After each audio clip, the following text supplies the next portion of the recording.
today I have another amazing author that I want to introduce you to, my wonderful co-author joining us from UK. She is Anastasia Griffith, and she is the founder of Empowered Parenting Company. That's it, the Empowered Parenting Company, yeah. Yes, so welcome, Anastasia. Hello. Please share with us why you decided to join this project.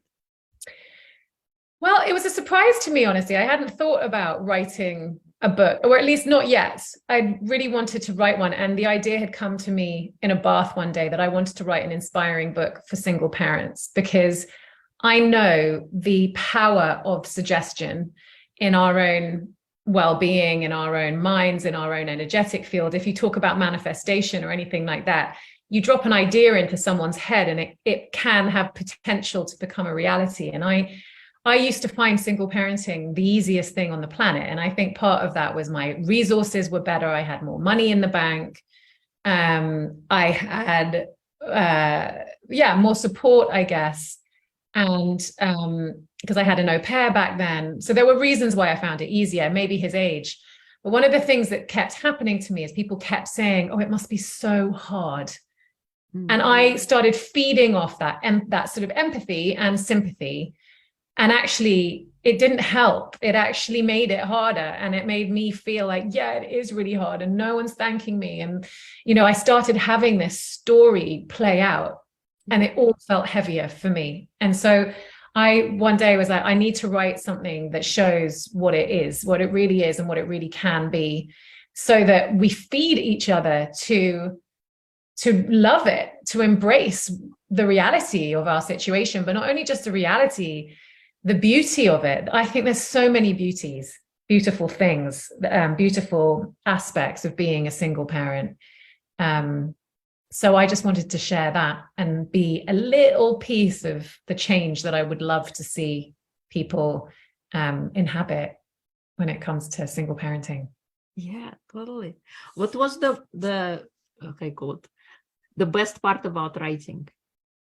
Well, I had to do it really fast because I came on very late, and which is sort of how I'm doing everything right now, like just saying yes to the things that I'm a yes to and just finding the time.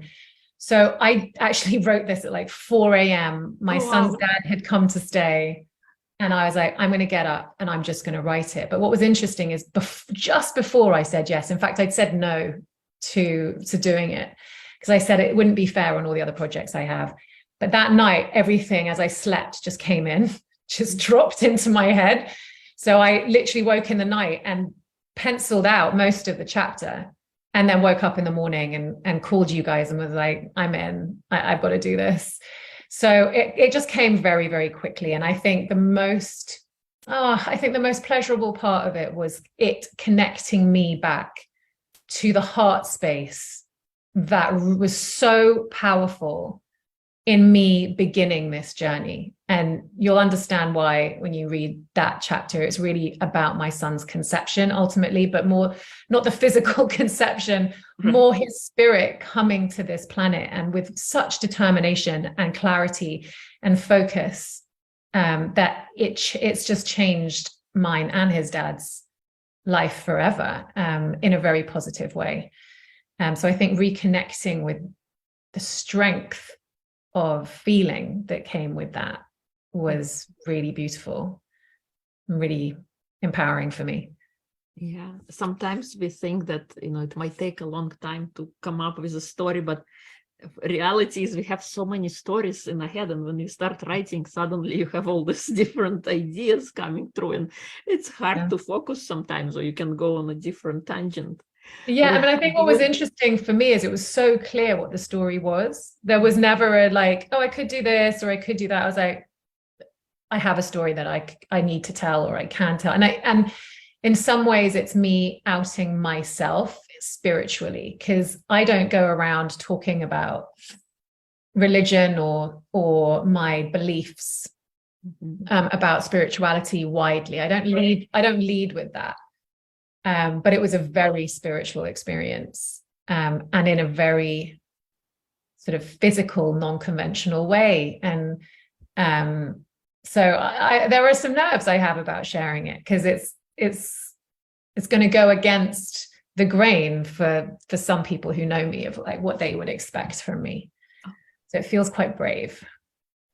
Yeah, I had when I first wrote back in April, like wrote it and then kind of, what are people gonna think? Or like, it's I feel that a lot. I feel like, what is my family gonna think? Right. Yeah, there's a lot of that. But you get to a certain point and a certain age, and if I don't live my truth and my authenticity now, if I don't use my voice, it will turn inside of me. And I think it was Wayne Dyer who said, if you don't die with your dance left in you.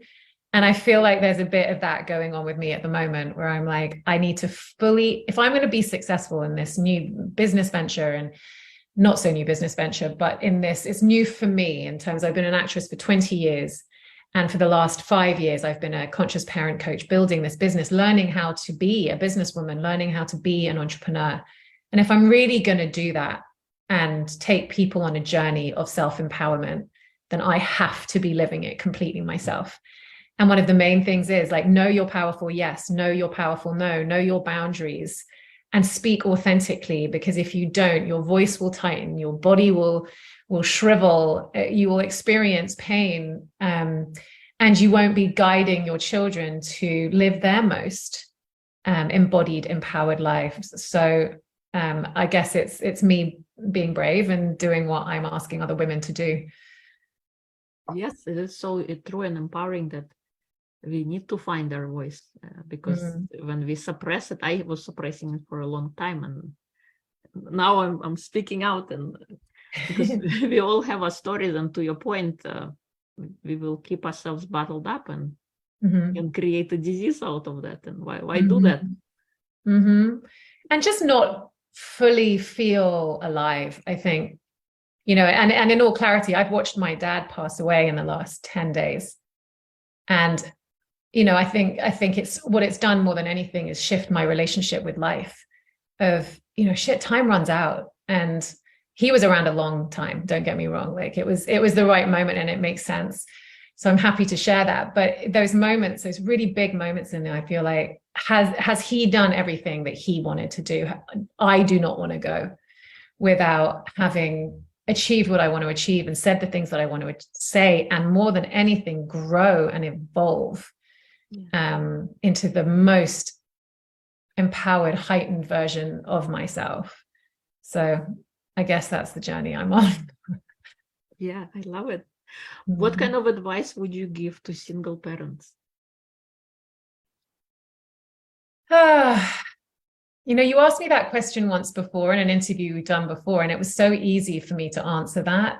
And today it feels like just love yourself, pat yourself on the back and be the cheerleader that you so desire. I know that what I crave more than anything is to know that someone else has got my back, to know that at the end of a day, there's someone who can say, you are nailing this. You're doing so well, because all the effort, all the commitment, all the devotion is from love, absolutely. But when you don't have that partner to give you that boost and see you and hear you and appreciate you, then you better bloody be doing it for yourself.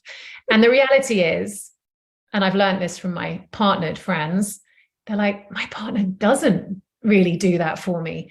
So it's really advice for any mum out there is like, you be your own best cheerleader.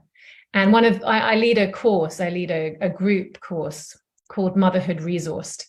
And part of that work is how we get to parent our own inner child. And really, this is what this is, because so many of us grew up not feeling seen, not feeling fully appreciated, not because our parents didn't want to do that, but because we haven't been taught the skills to fully communicate this to our children. And so while they think that they're showing all these things, they're assuming that we know. And the reality is most of us don't. And so the skill of showing up for ourselves, holding space for ourselves, making ourselves feel soothed, seen, secure, and safe, like that is the gift that I wish every single mum could give to themselves, because then our nervous systems can settle. then we can be more in the driver's seat of the highs and lows of life and how we choose to respond. And look, I'm still a work in progress. You know, this week has been rough. Like, I've been going through grief, and I still have a 6-year-old who doesn't really understand and wants to talk about Minecraft and has his own emotions and tiredness. And it's been, you know, it's been a real challenge. It's really held my feet to the fire of like, how do you want to show up? And sometimes it's just explaining to them, this is what I'm going through. I'm sorry that my cup is overflowing and I'm not as calm as normal. And that's giving them the gift of empathy, really. So be kind to yourself, communicate it with your children, what's happening. Yeah. And raise that inner child so that you're strong. Thank you. Thank you so much for coming on and sharing a little bit of you. And yes. Thank you all supporters for being in the group, and have an amazing rest of your Thursday, wherever you are. Thank you so much. Thank you. Take care. Bye-bye.